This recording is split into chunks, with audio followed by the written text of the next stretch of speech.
the Icons of Real Estate podcast.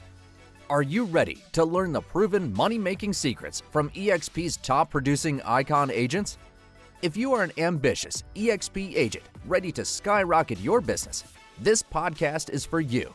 Tune in every week with your host, Tomasz Fonseca, and find out how to implement proven strategies to 10 times your eXp business, from $3 million to $30 million in just 12 months. Brought to you by the Masters in Real Estate Marketing, Arter SEO. Hello guys, welcome to the eXp Realty mini-series podcast brought to you by the Real Estate Master Summit. With us today, we have Mary Murphy. She owns and runs one of the top teams in the South Jersey area, the Murphy Group at eXp Realty. A specialized team approach makes her clients are always being guided by a true professional. This is why she's thriving in her area. Expert customer service, and a cater to the needs of buyers and sellers. Today, we received Mary to tell us a bit more of her secrets to success. Welcome to the show, Mary. Great, thanks. Excited to be here. So let's jump to start, okay? And we usually start with your real estate journey. So please do tell us about it. Sure. So I started in real estate, got licensed in 2015. I was a teacher and I had two young children. Actually, one was just, a baby and a 2-year-old. So I left teaching because I really didn't make sense for me to continue paying daycare. And I was driving to another state. It just financially didn't make sense for me to keep doing that. So I decided to sell something. I didn't know what to sell. So I figured houses were the most expensive thing. And that was literally how I got into the real estate business, got my license in January 2000. And joined Keller Williams at the time. So that was the company that I found had the most training. They seemed to be more up and coming. And I wanted to, having a teacher and education background, I wanted to go somewhere that also was going to train and educate. And I wanted to be successful pretty fast. So I joined I joined Keller Williams. I joined a top team in the office 6 weeks after that. And my first year I was a buyer's agent and I sold 37 houses. So I did pretty well my first year. I stayed on that team for a couple of years. There were some changes. I started doing listings, stuff like that. And then went finally on my own mid 2018, started my own team. At that time, when I had gotten into my own team, I had built my business off prospecting for sale by owners, expireds, and lead conversion. In the beginning was all buyer leads. So I realized that when I went to start my team that I had never done the back end. I had never, ever done the contract to close part of it. I didn't order title or any of that stuff. So that was kind of a fun awakening then. And I knew I had to hire an assistant right away. So one thing I'll say all the time is that I fully 100% believe in teams, either be on one or starting one. But it's really hard to be a solo agent in this industry. There's just too many moving parts. There's too much to do. There's too many different personality styles and tasks to do that one person couldn't possibly love all of it, in my opinion. So I hired an assistant right away, failed at that a lot, hired and fired about 4 assistants in a year and a half till I finally found the one that's with me now, that's been with me for 3 years, which is, she's amazing. I came to eXp, and if I'm going too fast or you want to slow me down, let me know, but I kind of get to the point. Keep going, keep the momentum going. So I came to eXp. I decided I had become a top producer at KW, sold about 75 houses in 2019. I was struggling with the team building part of it, with keeping an assistant or having the right systems in place, agents, adding value to them. And I just felt like I had hit a ceiling. And I didn't know who to turn to, even though I know I'm nothing against that company, but at the time I didn't know who to turn to there. And I decided that I wanted to grow and I felt that I needed to do that somewhere else. So I started to really look into eXp. I mean, I looked into it for a year before I made the switch, but I was kind of had my eye on it. And finally it was the beginning of 2020 and I felt like I was starting over again in my team journey. And I was like, I don't know what I'm going to do differently to make this work this time. And I know that I have to do something differently because what I'm doing isn't working. So in February of 2020, I came to eXp and then the world shut down. Right. So as soon as I came over, it felt like I had never worked from home. I always worked from an office. I was always surrounded by people. I always gave back. I was teaching. I'm a very collaborative person. I went to so many events, coaching, all that stuff. So when the world shut down like that, it felt like jail to me. I didn't know what to do. I had a little mini breakdown for the first 2 weeks. And then I was like, okay, well, this isn't going to work. Right. So I got my broker's license. I started that in April of 2020 because we were locked away anyway, and I could do it through Zoom. Mm-hmm. And it was short-lived. Our business didn't slow down, right? So it took a little dive for a minute. Then we had to figure out how to do it differently, how to do a clean home initiative, how to do Zoom listing appointments. So I kind of feel that I moved over at the perfect time to a cloud-based brokerage because I had to figure out the tech part of it anyway with what was happening in the world. And I'm already pretty much, we're pretty innovative on our team anyway. So Zoom listing appointments, clean home initiative, selling homes through virtual tours, all of that. We crushed it in 2020 still. Sold around the same amount of houses as 2019. Just myself, my assistant, and right before we moved, I'd convinced my husband to leave his job. He's has a master's degree in accounting and finance, and I needed someone to run the operations side. What finally clicked for me, and I read the book multiple times, Rocket Fuel, The Integrator and The Visionary, and I've just read so many books like that. What clicked for me was I wasn't looking for an assistant. I was looking for an integrator. And then it would all come into place. So, and he was my integrator already. I was married to my integrator. So when it finally clicked, and he then took the lunge with me because the money was great. I was doing really well. He took the lunge with me, left his lucrative, steady, stable job, but he's an entrepreneurial mindset too. He wasn't happy there. And he became my operations manager, got my broker's license, opened an office. He started helping me build the team. So by the end of 2020, we had figured out the foundation. We had the operations intact, which is what we needed to do before adding any agents. And we knew that. By the end of 2020, then we started building our team. And now our team has 7 agents. And then we have 5 on the operations or admin side.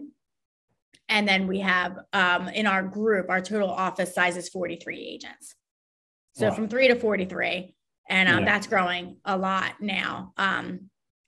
So that's kind of my story as quickly as I can tell it. And of course, there's a lot of fun failures and growth and a lot of things I could go into, but that's kind of the story. This year we'll sell about 150 houses, which I'll still do my same 70, 75. And now we have a team who's going to do those buyers because I was 80% listings.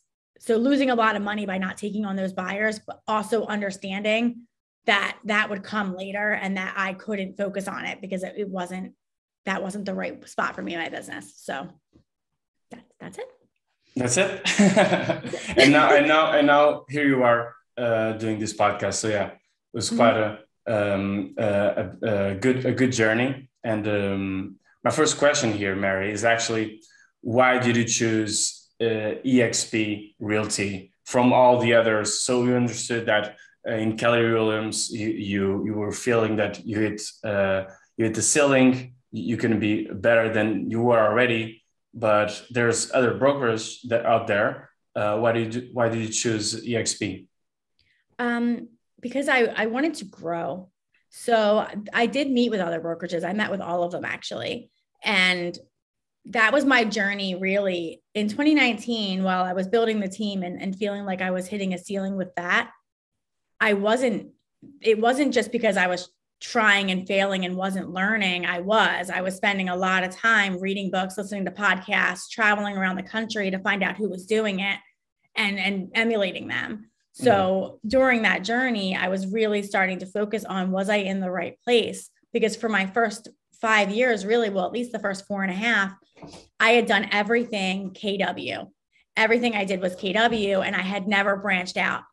So when I started to hit the ceiling, I was like, well, let me just maybe see if there are people other places doing well. And so that's when I started to really look, and I met with all the other companies, and a lot of them wanted to offer me a lot of value. They wanted to give me marketing packages and sign-on bonuses and free office space and all this stuff. And eXp wasn't willing to do any of that. But it wasn't about that short money. It was about my growth over time and me controlling it. I think being on teams and leaving teams, I kind of understood that I needed to either do it on my own, which I knew I wasn't going to do it on my own because I needed to be surrounded by people who had already done it and done it bigger and better than me to grow. I didn't want to go somewhere that I was ever going to feel like they had any sort of control on my business.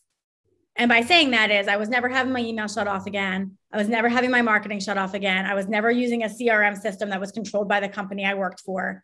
None of that was ever going to happen because I knew that if something needed to change, I needed to pick it up and move it. So having said all that, the places that were offering me all those things, I didn't want that. I really didn't. I wanted to do it on my own. So what was really important to me was coaching, collaboration, and learning from others so that I could do it on my own, not being handed anything. That's not what I wanted. So that's why I chose EXP. And EXP to me was up and coming. When I looked at the model, when I really understood it, it was like, well, how could this not work? Like it just works. It's just the agents run it, and the agents are the ones who are responsible for bringing people on. And I will also say that I really wasn't interested in the revenue share piece at the time. In fact, my sponsor is Jay Kinder. I know you had him on the podcast. He's my direct sponsor.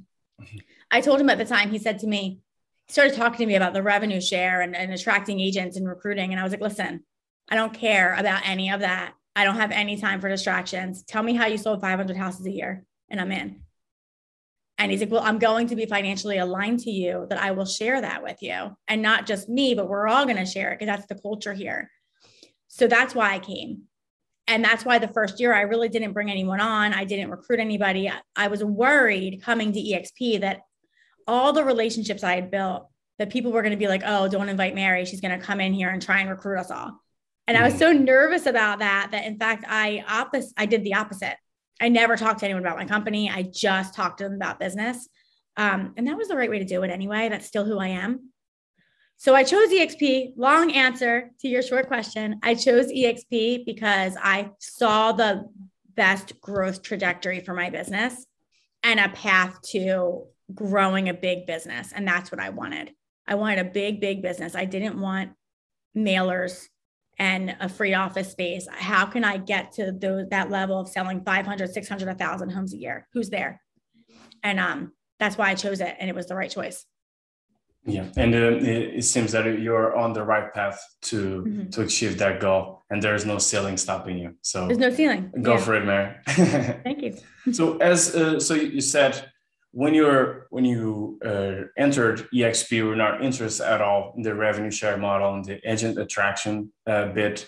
But as for now that you have your own team, that you created a team not even a year ago, I think. But as for now, what is your focus on? Is it's still on production or on agent attraction? So it's both. And so when I say that I wasn't interested in agent attraction, I wasn't interested in it for the fact of building this large organization at the time when I didn't understand it. I understand it differently now, and that has changed. But also what I loved about it was I could build my team. One of the challenges with building a team is that you build a team, you bring people on, you train them, you coach them, and then they want to go on their own and start their own thing. And it's not a win-win. You feel a little bitter about that. And the beauty of the EXP model, which I understood early, was, okay, I can bring them on, I can train them, and I can coach them. And I believe the whole quote that you train them so well that they can do it on their own, but you treat them so well that they don't want to. Well, some of them are still going to want to. And I want that to be okay. And I don't want to feel resentment.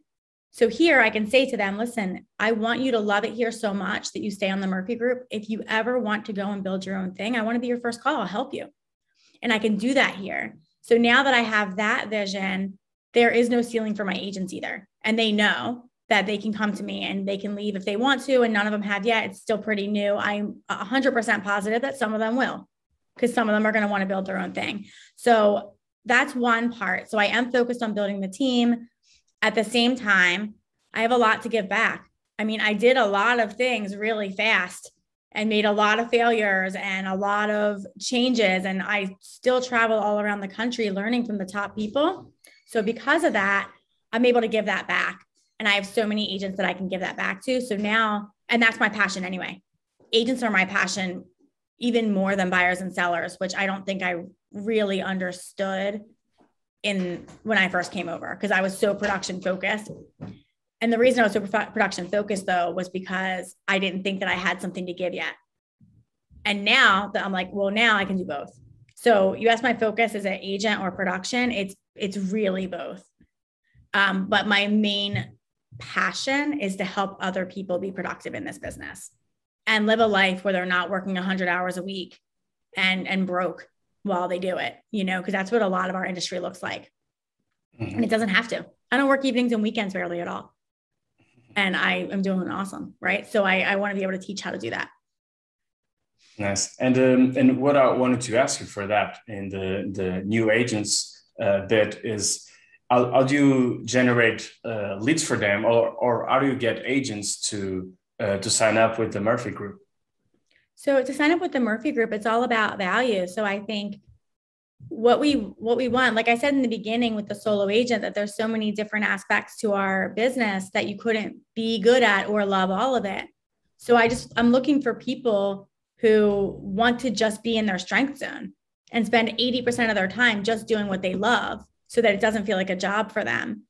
So that's really how I attract them. It's are you someone who loves people, who wants to sell, who wants to be out showing houses, meeting people, doing open houses, then that's what you can do here. And once you do that part of your job, then you don't do it again. You just kind of check in and make sure they're happy and invite them to events. And, you get to still stay that fun agent part of it. And we handle the whole operation side. And in fact, now we even handle the part where we convert the leads. So once it's a hot buyer, we're mostly doing buyers for our agents now. They're allowed to get listings, but they have to do those on their own. But once it's a hot buyer, they're ready to buy, then you work with them. So I guess what our real value proposition is we get to be in your strength zone. And that's and they want to join for that. And they make great money and they have a really good life work balance. Mm-hmm. Yeah. So what I wanted to, with this question, I kind of a bit of like it's down to the dirt answer, let's get a bit materialistic here and how to generate leads. So you're saying you're using your company culture and branding to generate the leads, and not so much the social media part, or it's still important as in terms of web presence, is your website, your social media, or you're just focusing more on who you are and let the butterflies come to the flowers instead of trying to hunt butterflies? So no, we hand out a lot of butterflies, but I don't want that to be the only, I don't want that to be the main value that we have. Because if people join you for leads, then they're going to leave you for leads. It's just, if it's all about money and leads and what I can do for them, I'm not going to attract the people who fit our culture, right? We want to live big, win together, and, change lives. That's our goal. So that's who I'm looking for. Now, yes, there's a lot of leads. I take a ton of listings. They bring leads. Open houses bring leads. We do social media. We have an awesome CRM system. We track our numbers. We're very tech focused. We have great Google presence. We have a paid SEO manager who manages all of our Google, YLOPO, Follow Up Boss. So we have a lot of value on our team. And so I have all that too. It's just not what I lead with, because it's not really what I want them to join me for. Now, I also do have to make sure that they're willing to be organized and follow a system, because we are systematized, because the client is first. And we know that systems are the way to really give the best customer service. So, so I think that I answered that question. I'm not sure if I did, but yeah, their leads are there. Yeah. It's both. It's both. And we want to teach them how to get their own business at the same time. Yeah, I realize that's not exactly the external message you want to put out, but this question was more and here on the podcast, we really want to go from the A to the Z, you know, Yeah. the no to the how. So that's why I was trying to get a bit more out of you here. Yeah. But yes, definitely both. And it has to be both, right? Like I still believe in the whole old school millionaire real estate agent, leads, listings, and leverage. That's important. Like you have to have leads if you want to make it in this business. There has to be listings. And what I think is a misconception is that everyone's always teaching listings, listings, listings. And you can be a buyer's agent. If you love working buyers, that's okay. But someone has to get the listings. That's where the team comes in. So everyone doesn't have to be focused on listings. If you love working buyers and showing houses and the warm feels that you get out of working with a buyer, those are the best buyer's agents. A lot of those buyer's agents don't ever want to do listings. So, but the listings have to be there and the leverage has to be there. So, and then why would they want to leave unless they want to build something similar on their own? And some of them will, and a lot of them will stay. And we'll continue bringing agents onto the team as we go and adding value. So if we talk about your listing strategy, because you know how important it is, because I went to your website and I saw you had a bunch of listings. I don't know if it's correct or not, but it's over 200,000, right? No, that's not all mine. Oh, okay. But it was on your website, so I thought, well, is this all coming from the Murphy Group? That's a lot of listings. But can you? I want people to think that. I thought that. Yeah. So can you tell us a bit more about your listing strategy? Sure. So I actually built my listings off of expireds and for sale by owners. That's how I started to build my business. I didn't understand the marketing piece until later, which I always say I wish that I would have understood how powerful they are together. And I didn't at first. I do now. But now, because I've had so many previous listings and because I built a mainly seller focused business, I get a lot of referrals, but then I also get a lot of clicks and incoming seller leads based on that through my Google, through other different websites, referral websites, agent referrals. I'm still very big on agent referrals, even from my last company. So about 25% of my business is agent referral. Yes. So that works out in my favor as well. So, and then also I'm really good at converting the listings and I'm very good on the phone. So showing the value, having a plan. And so they'll usually choose me. Nice. I really like your confidence. Oh, thanks. And yet you were recently featured on the cover of the South Jersey Real Producers magazine with a top producer cover story. And that's why I actually found you. And first of all, of course, congratulations.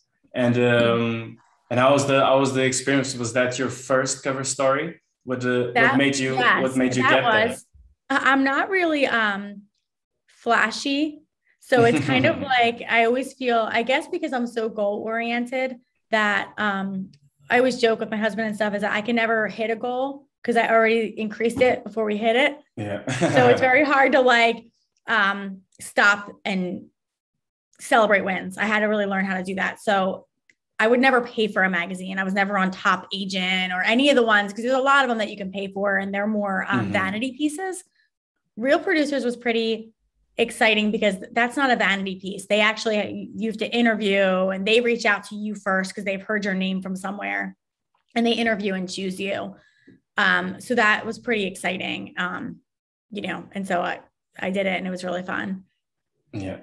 And you seem to have a very local focused strategy, being that in the South Jersey, also where the magazine's from. So can you let us know a bit more about the markets you operate in and how do you keep yourself top of mind in the neighborhoods, in the areas that you're in?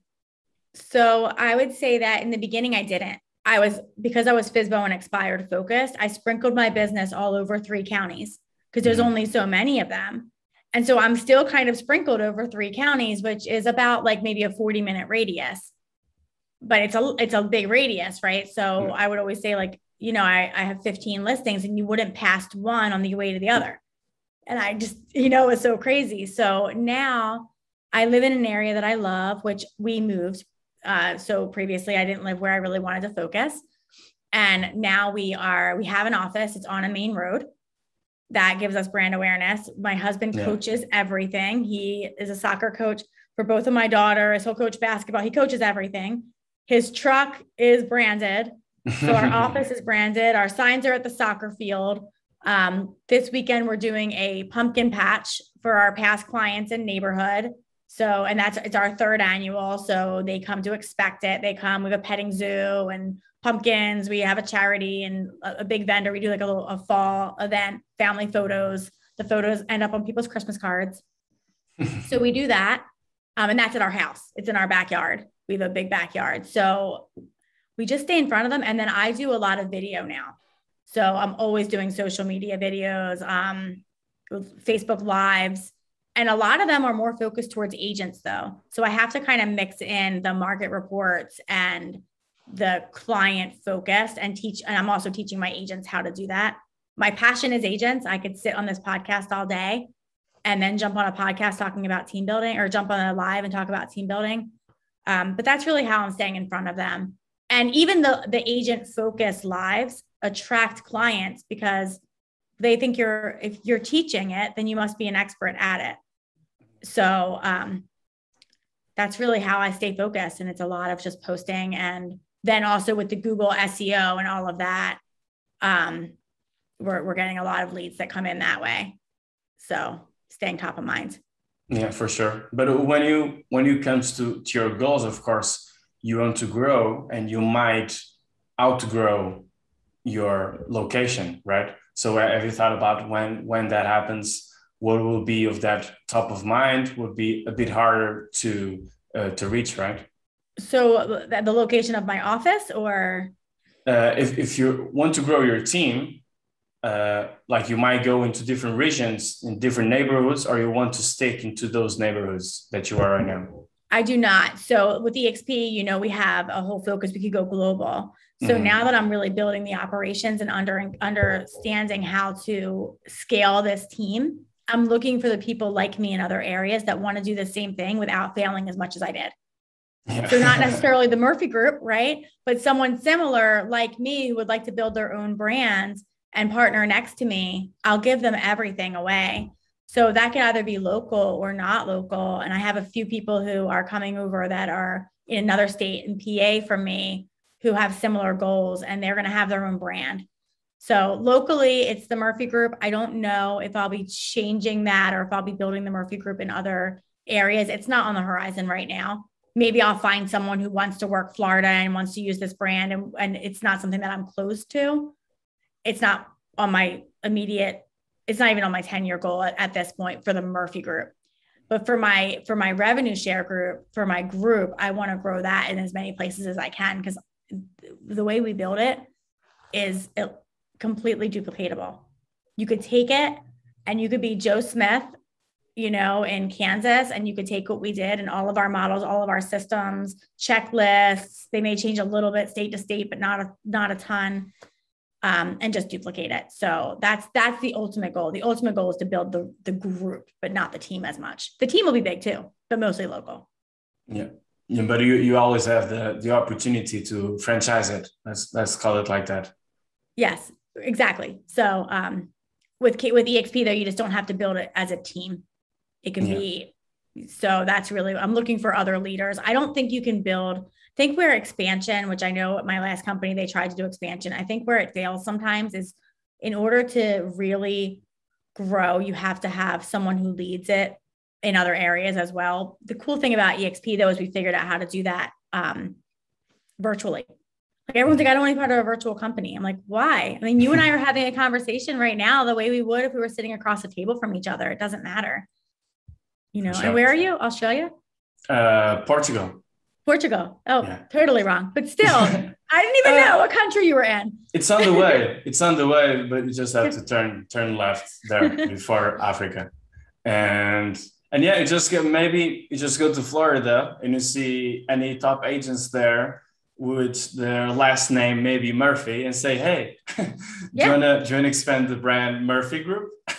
You already have the brand, the logo. Here you go. It's a good idea. There's a lot of Murphys running around. Yeah.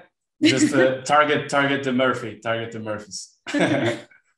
So to wrap this up, Mary, a question that we ask to every guest is a question that no one wants to hear, but everyone needs it. And I think you're going to like it, is in what areas do you feel you need to improve and what are you doing about it? So time management is always one. I feel that right now my goals are split between production, building the team. So it's production, attraction, and retention. And those are really three areas that are split. And sometimes my time is really split. Like over the past week, I'm planning 2 events for agent attraction and 1 client event. So I'm always running a million miles an hour. So it's making sure that I'm focused and that I'm doing what I'm supposed to be doing. And I'm saying no to the things that aren't going to add to my goals. And also empowering the people that I bring with me to do what's on their goal list and what they're doing. So it's always time management, and then always making sure that I'm just empowering our people. I guess that's it. And what am I doing about it? I'm never not learning. So at least once a month this year, I flew somewhere, whether it was an ISA training or my coach is John Kitchens. We do a quarterly mastermind with top agents. Every quarter we go there. The Brent Gove Build conference I went to, my husband went to an operations conference. I went to an agent attraction conference. I did another 8-week course. So I'm never not, I have a one-on-one coach, and then I'm always doing something else around that. But I'm really strategic with what my goals are for each year. Like, what are the 3 things? What are our rocks? Nice. So just the improvement is always staying on the rocks. And my husband will ask me I want to do something that sounds really fun. And it's like, well, is that taking us to one of those rocks? Or can we shelf that? I'm like, I guess we can shelf it, but it really sounds fun. So, so that's really it. It's just making sure I'm staying focused in the right areas. Yeah. But you got to have fun as well. Don't forget that. Yes. But yeah, thanks for sharing that, Mary. And tell us, how can our audience reach you? Yeah, so you can find me on Instagram or Facebook, Mary Murphy. You can also text me, 609-602-2266, open with everything. And feel free to reach out to me for anything. I'm an open book. I'm happy to share. I had a lot of people share with me, so I feel always fortunate when people ask me to share with them and that I can give some of that back. Great. That's big value right there, Mary. And thanks so much for coming. And yeah, I wish you the best. Oh, thank you. Thanks. It was a lot of fun. Bye.